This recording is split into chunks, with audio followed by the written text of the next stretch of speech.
हर हर महादेव। जय माता दी। आप सबको नवरात्रों की हार्दिक शुभकामनाएं। आप सब पर हमेशा माता रानी सदा कृपा बनाए रखे।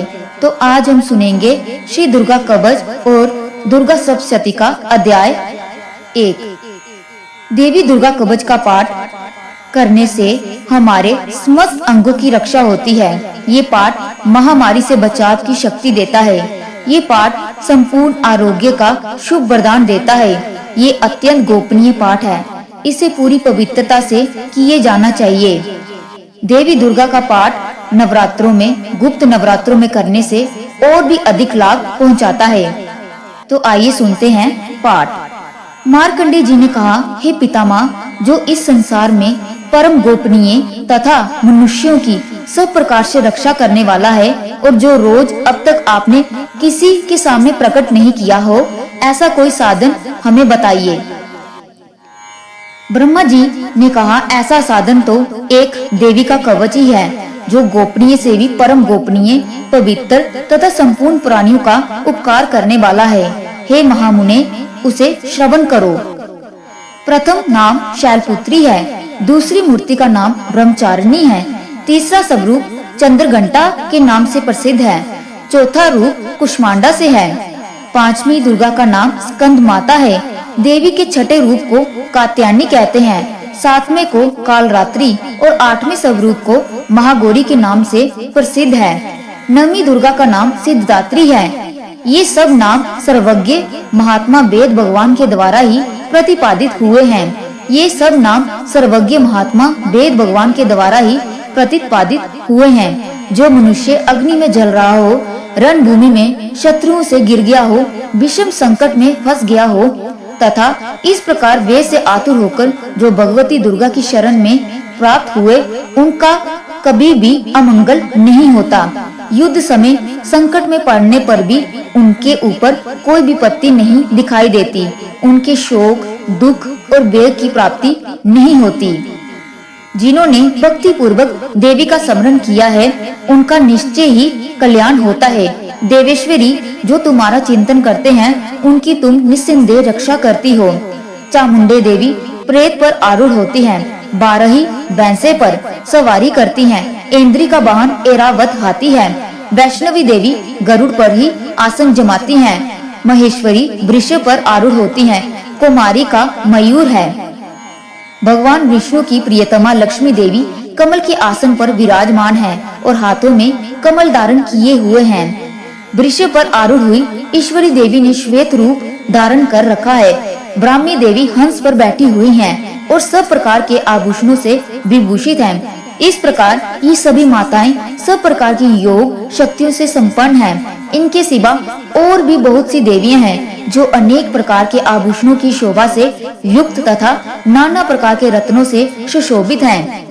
ये संपूर्ण देवियां क्रोध में भरी हुई हैं और भक्तों की रक्षा के लिए रथ पर बैठी दिखाई देती हैं। ये शंख, चक्र, गदा, शक्ति, हल और मूसल, खेटक और तोमर, परशु तथा पाश, कुंत और त्रिशूल एवं उत्तम शाड़ग, धनुष आदि अस्त्र शस्त्र अपने हाथ में धारण करती हैं। दैत्यों के शरीर का नाश करना, भक्तों को अभय दान देना और देवताओं का कल्याण करना, यही उनके शस्त्र धारण करने का उद्देश्य है। महान रौद्र रूप, अत्यंत घोर पराक्रम, महान बल और महान उत्साह वाली देवी, तुम महान वेग का नाश करने वाली हो, तुम्हें नमस्कार है। तुम्हारी ओर देखना भी कठिन है। शत्रुओं का वेग बढ़ाने वाली जगदम्बिके, मेरी रक्षा करो। पूर्व दिशा में इंद्री देवी, मेरी रक्षा करो। अग्नि कोण में अग्नि शक्ति, दक्षिण दिशा में बारही तथा नेत्र कोण में खड्गधारिणी, मेरी रक्षा करें। पश्चिम दिशा में बारुणी और व्याव्य कोण में मृग पर सवार करने वाली देवी, मेरी रक्षा करें। उत्तर दिशा में कुमारी और ईशान कोण में शूलधारिणी देवी, रक्षा करें। ब्राह्मणी, तुम ऊपर की ओर से मेरी रक्षा करो। वैष्णवी देवी, नीचे की ओर से मेरी रक्षा करें।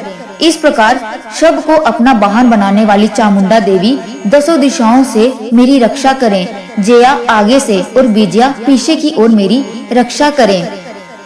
वाम भाग में अजिता और दक्षिण भाग में अपराजिता रक्षा करें। अद्योतिनी शिखा की रक्षा करें। उमा मेरे मस्तक पर विराजमान होकर रक्षा करें।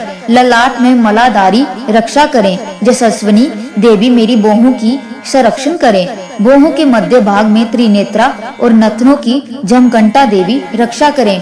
ललाट में मालाधारी रक्षा करें और यशस्विनी देवी मेरी बाहों का संरक्षण करें।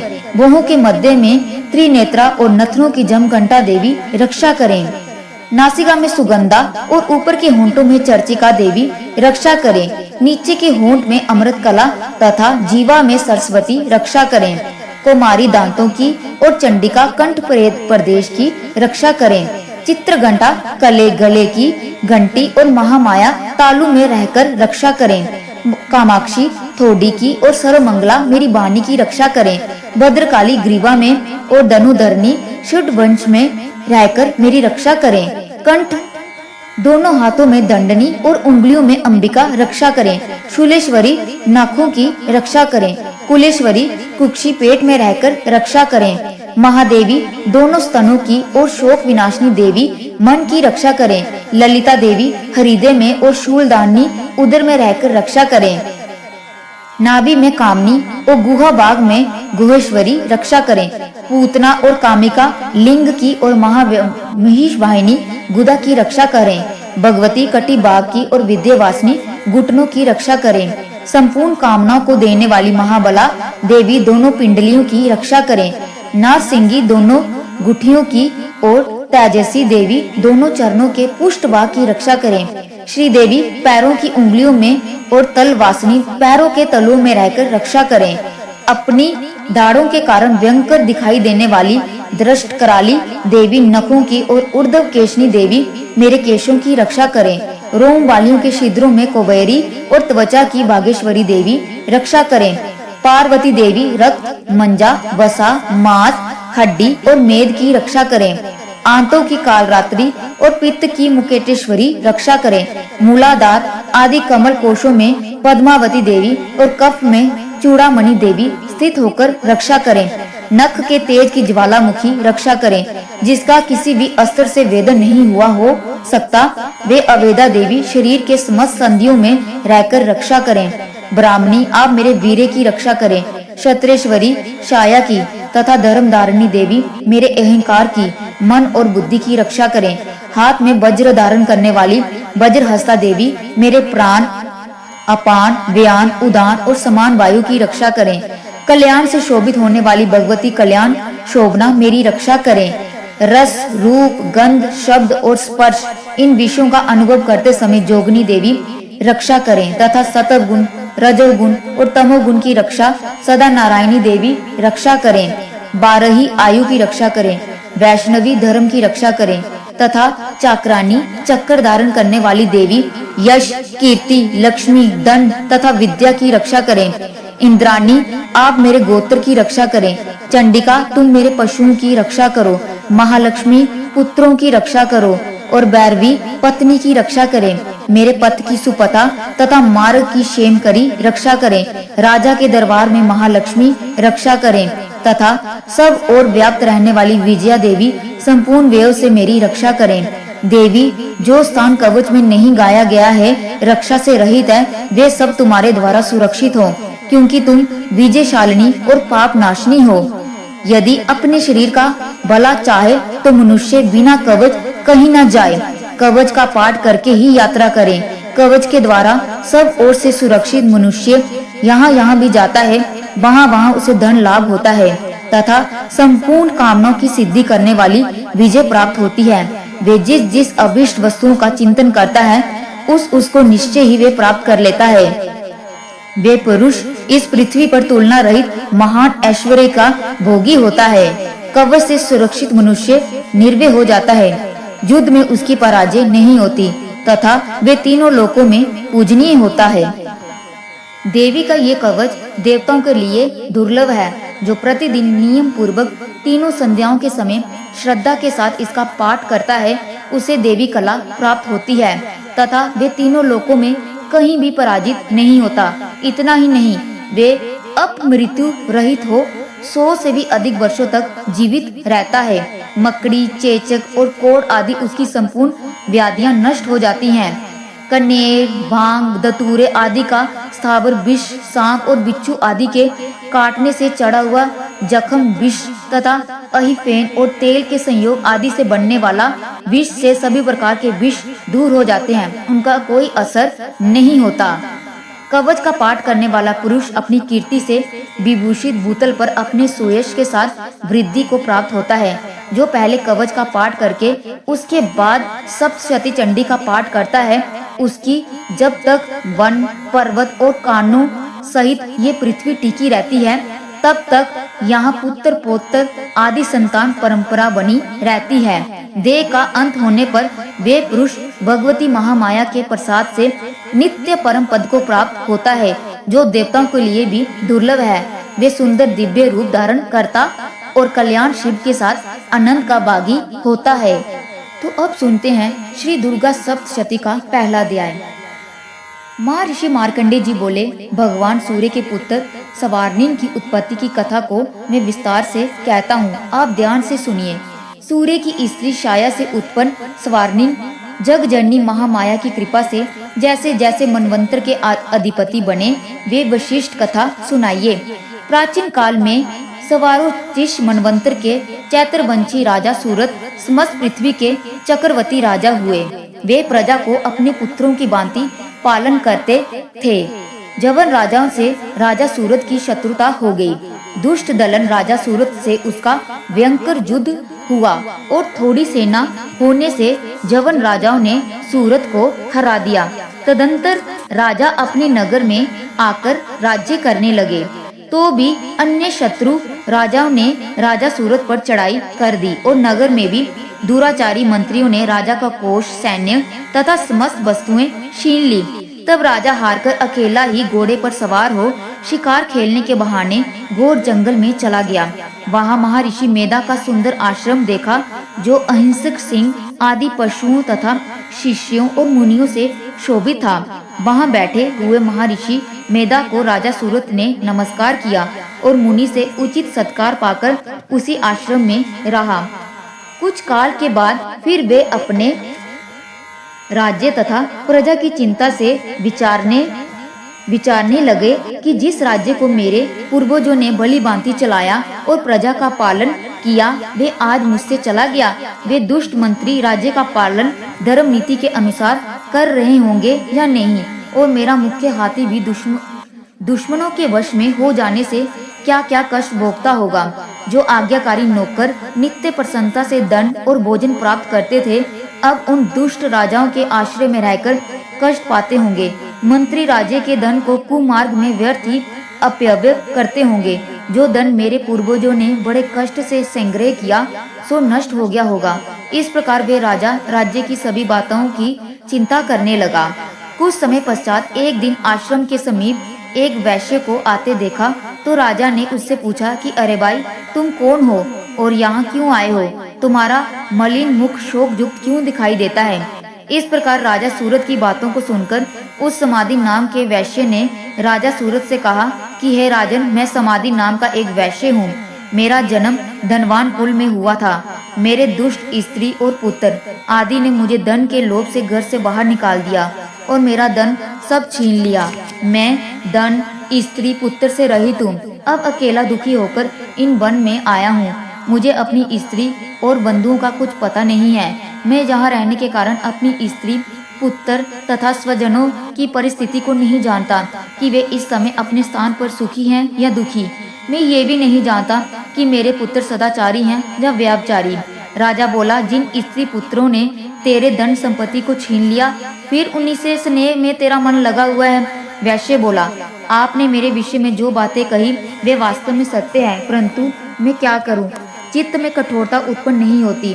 जिन पुत्रों के ने दंड के लोभ में आकर मुझे घर से निकाल दिया, मेरा चित्त फिर भी उन्हीं में आसक्त होता है। मैं क्या करूं? इन स्वजनों के निर्मोही होने पर भी मेरे मन में उनके प्रति प्रेम है। मार्कंडेय ऋषि बोले, हे द्विज श्रेष्ठ। तत्पश्चात राजा सूरत और समाधि वैश्य दोनों मिलकर मेधा मुनि के समीप जाकर प्रणाम करके बैठ गए और मेधा ऋषि से कथा प्रसंग करने लगे। राजा बोले, हे भगवान, मैं आपसे एक बात पूछना चाहता हूँ, आप कृपा करके बताओ। हे महाराज, मेरा मन वश में नहीं है, इससे मुझे दुख है। राज्य तथा अन्य सभी स्त्री पुत्र बांधवों की ममता मुझे अभी तक बनी हुई है। हे मुनिश्रेष्ठ, ये जानते हुए भी मेरा स्नेह उनसे अज्ञानियों की भांति विशेष बढ़ता जाता है और इस समाधि वैश्य को इसके स्त्री पुत्र आदियों ने त्याग दिया है तथा इसे घर से बाहर निकाल दिया है। ये भी उनके अत्यंत आसक्त रहता है। इसी तरह हम दोनों बहुत दुखी हैं। हे महाभाग, उनके दोषों को जानते हुए भी हम दोनों का हृदय उनके प्रति ममता में आसक्त है। इतना ज्ञान होते हुए भी ऐसी ममता क्यों है?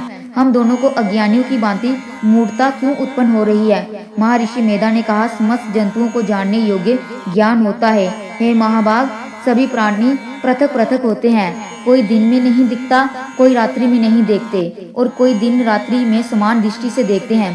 पुरुष ज्ञान युक्त है, यही सत्य है, इसमें संदेह नहीं है। केवल उसी में ही सभी पशु पक्षी मृग आदि में भी मनुष्य की भांति ही ज्ञान होता है। ये स्थूल ज्ञान होता है। जैसे मनुष्यों में आहार आदि की इच्छा उत्पन्न होती है, वैसे ही पशु पक्षियों आदियों में भी आहार विहार निद्रा और मैथुन आदि की इच्छा उत्पन्न होती है। ज्ञान होने पर भी पक्षियों को तो देखा, भूखे होने पर भी ममता वश अपने बच्चों की चोंच में स्नेह से चोगा देकर प्रसन्न होते हैं। हे राजन, मनुष्य भी अपने पुत्र पोत्रों से इसी भांति बर्ताव करते हैं। वे पालन पोषण इस इच्छा से करते हैं कि जब हमारी वृद्ध अवस्था आएगी तब हमारा पालन पोषण वे करेंगे। क्या ये तुम नहीं देखते कि पुत्र आदि उनका भरण पोषण ना भी करें तो भी माता पिता तो करते ही हैं, क्योंकि विश्व की स्थिति को रखने वाली महामाया के प्रभाव से वे मोह के गड्ढे में डाल दिए गए हैं। इसमें कोई आश्चर्य नहीं है, क्योंकि ये भगवान विष्णु की योग निद्रा है जिससे संसार मोहित हो जाता है। यही भगवान की महामाया है। वे भगवती देवी बड़े बड़े ज्ञानियों के चित्त को भी जबरदस्ती खींचकर मोह में डाल देती है। इस देवी ने भी चराचर विश्व को उत्पन्न किया है और यही देवी प्रसन्न होकर भक्तों को वरदान देती है जिससे मुक्ति मिलती है। वही मुक्ति की परम हेतु और सनातनी ब्रह्मा ज्ञान स्वरूपा विद्या है। राजा बोले, हे भगवान, आप जिसे महामाया कहते हैं वह कौन सी देवी है? वे देवी कैसे उत्पन्न हुई? उसका कार्य क्या है? उसका स्वभाव, स्वरूप, उत्पत्ति आदि के विषय में भी सुनना चाहता हूँ। तो आप सभी वृत्तांत मुझे सुनाइए। ऋषि ने कहा, वे देवी नित्य है और चराचर में व्याप्त है तथा उसकी उत्पत्ति उनके भांति से है। उस कथा को तुम सुनो। ये भगवती देवताओं के कार्य सिद्ध के लिए उत्पन्न होती है और अजन्मा होकर भी उत्पन्न कहलाती है। जब भगवान विष्णु संपूर्ण विश्व को त्याग अनंत में जल ही जल करके जोग निद्रा में शेष शैया पर शयन कर रहे थे, उस समय विख्यात मधु और कैटव नाम के दो घोर असुर भगवान विष्णु के कान में मल से पैदा होकर ब्रह्मा जी को मारने को तैयार हुए। ब्रह्मा जी विष्णु भगवान के नाभि कमल पर स्थित थे। उन दोनों भयंकर असुरों को मारने को आते देखकर और भगवान विष्णु को सोता हुआ देखकर ब्रह्मा जी योग निद्रा की प्रसन्नतार्थ एकाग्रमन से स्तुति करने लगे, जिससे कि भगवान विष्णु के नेत्रों से भगवती योग माया अपना प्रभाव हटा ले और भगवान जाग पड़े। वे जोग माया विश्वेश्वरी जगत माता स्थिति संहार करने वाली भगवान विष्णु की अतुल तेज वाली निद्रा स्वरूपा अनुपम शक्ति है। ब्रह्मा जी बोले, हे महामाये, तुम स्वाहा देवताओं को पालने वाली हो, तुम स्वदा पितरेश्वरों का पोषण करने वाली हो, तुम ही वष्टकार स्वर इंद्र को यज्ञ का हिस्सा पहुंचाने वाली हो, अमृत भी तुम ही हो, अक्षरों में स्वर भी तुम ही हो, नित्य आदि मात्रा व्यंजन तुम ही हो। हे देवी, तुम ही संध्या सावित्री और संसार की जननी हो। हे मातेश्वरी, विश्व को उत्पन्न पालन और संहार करने वाली आप ही हो। महाविद्या महादेवी महासूरी हो। आप ही समस्त चराचरों के तीनों गुणों को सत्व रज तम को उत्पन्न करने वाली प्रकृति हो। आप ही काल रात्रि हो। आप खड्ग शूल गोर गदा चक्र शंख धनुष बाण भुशुंडी पारिग आदि अस्त्र शस्त्रों को धारण करने वाली हो। हे देवी, आप ही सौम्यता हो तथा संसार में आप ही अति सुंदर हो तथा अपरों में श्रेष्ठ परमेश्वरी हो। इस विश्व की रचना और पालन का सहार करते हो। उन भगवान विष्णु को आपने अपनी निद्रा के वश में कर लिया है। फिर बतलाइए कि कौन आपकी प्रार्थना करने में सामर्थ है। जब भी आपने भगवान विष्णु ईशान शंकर तथा मुझसे ये शरीर ग्रहण कर लिया है, आप तो अपने प्रभाव से स्वयं प्रकाशित हो।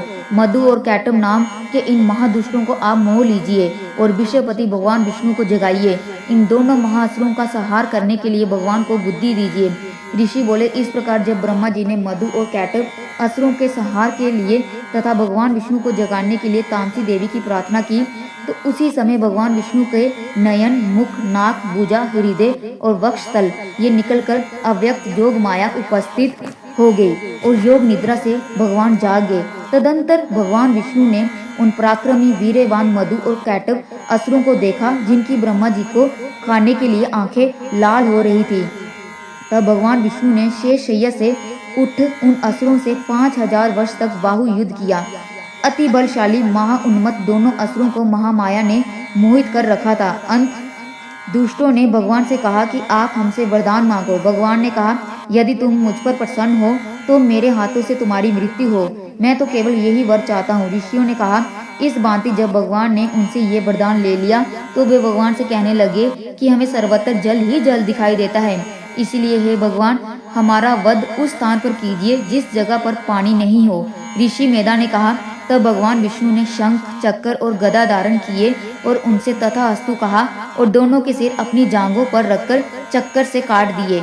इस प्रकार ये महामाया देवी श्री ब्रह्मा जी की प्रार्थना करके स्वयं उत्पन्न हुई है। हे राजन, मैं अब इसके प्रभाव को बताता हूँ, आप ध्यान से सुने। तो ये था श्री दुर्गा सप्तशती का पहला अध्याय।